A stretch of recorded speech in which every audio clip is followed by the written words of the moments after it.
protests that we were not going to tolerate things, taken care of the sympathizers before they could spread their lies, made someone think twice about the consequences before they ran out shouting into the street.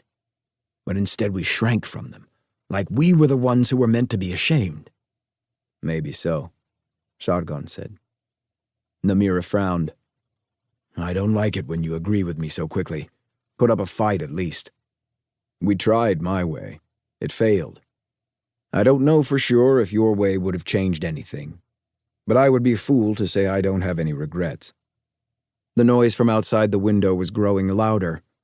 The sounds of glass smashing and feet stomping and a steady rhythmic chanting that rose and fell in waves as new protesters joined in.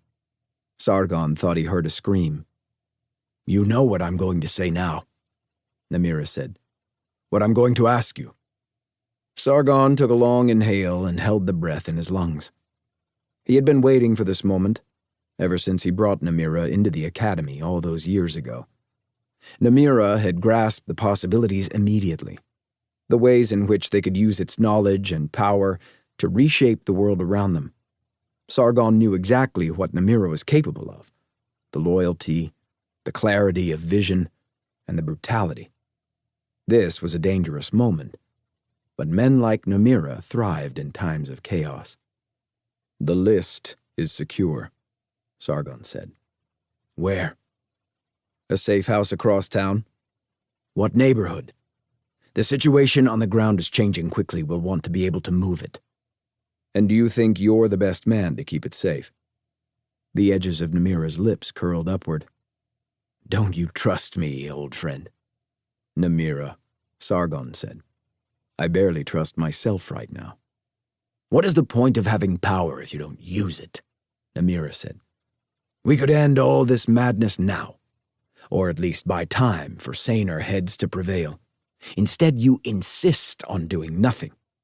Do you think this is easy for me? To sit back and watch Iran burn, but to risk exposing ourselves when there is no guarantee it will be enough? I can't do that. Then you're a coward. Sargon said nothing. The difficult thing was how much cowardice and wisdom sometimes looked alike, and how long it took to determine which it really was. A loud crash came from the other side of the room. Namira and Sargon both fell to their knees, the pistol that each man wore habitually at his hip, raised and ready to fire.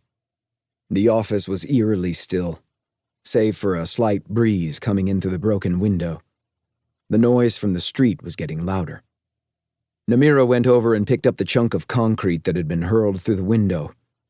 Sargon half expected the man to stick his gun out the window and start firing down into the crowd. But Namira holstered his pistol and let the concrete drop back onto the carpeting with a thud.